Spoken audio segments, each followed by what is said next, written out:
it's Sherri from A Quilting Life, and I'm here today with our February 2025 block of the month.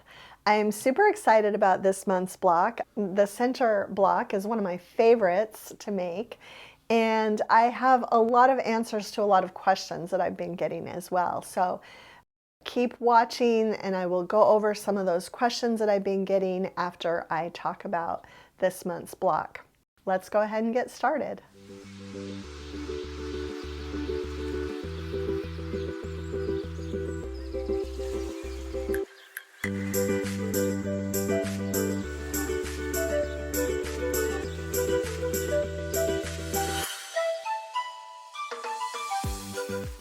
Okay, so this is the February block, and again, I mentioned I love the center block for this month, and it's just kind of a vintage star.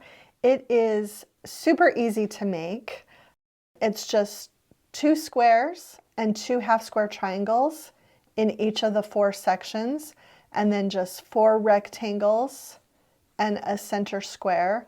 And I used 2 different fabrics here.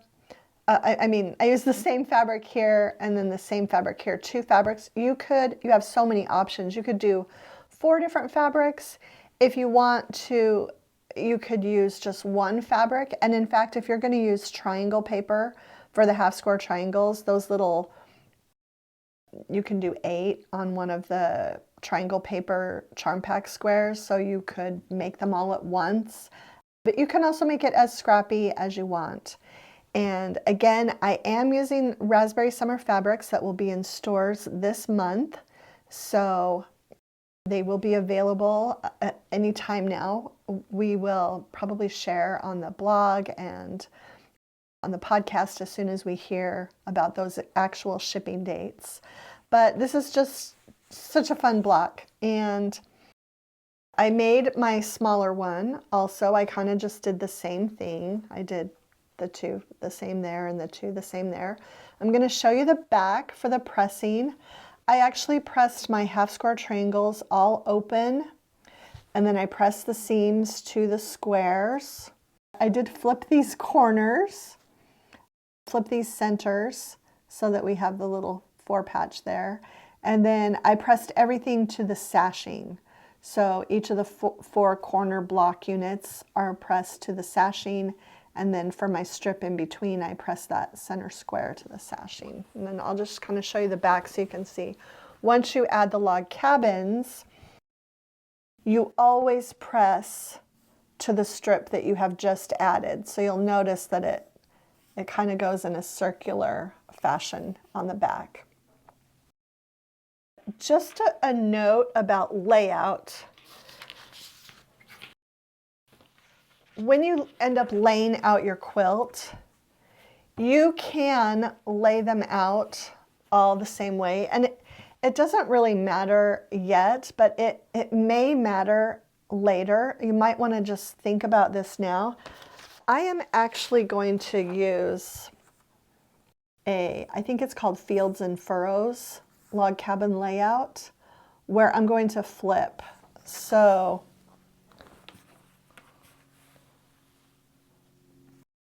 this is how my first block will be. This is how my second block will be.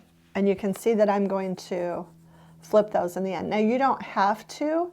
You are welcome to do the standard layout, but as we get going further throughout the year, it's just something that you kind of might want to think of.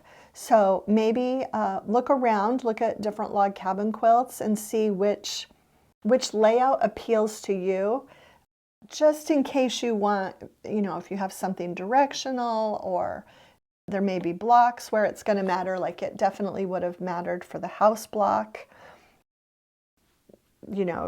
I wouldn't have been able to flip, for instance, the house block like that. It would be upside down. So just something that I wanted to point out now for everyone to think about. But yeah, really love this block. Hope that you will enjoy making it too.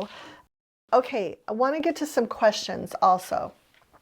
So I've had quite a lot of questions. If you make all 12 of these blocks, you will have a finished 67.5 by 87.5 inch quilt. So that's with all 12 of the large blocks. But I'm also going to be sharing a table runner pattern that's going to be 19.5 by 47.5. And it is just going to use the center sections. So if you want to do that, you don't need to worry about any of these log cabin pieces. You can just make the block centers every month. I know some of you prefer smaller blocks.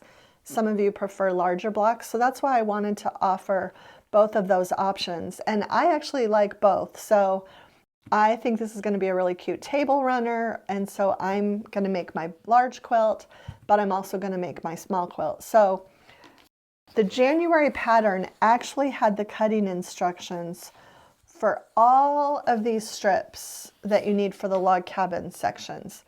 This is not going to be repeated in any of the other months. So make sure, if you didn't cut them all last month, make sure that you hang on to this pattern so that you know all of your strip sizes for your lights and your darks if you're making the large log cabin quilt. This will not be on any of the other patterns. What you will get from February going forward is you will just get the instructions for the small block. So for example, this month the pattern will just have the instructions for this, and that's kind of how it will follow throughout the year until we get to December, when I will give you the finishing instructions for the entire quilt.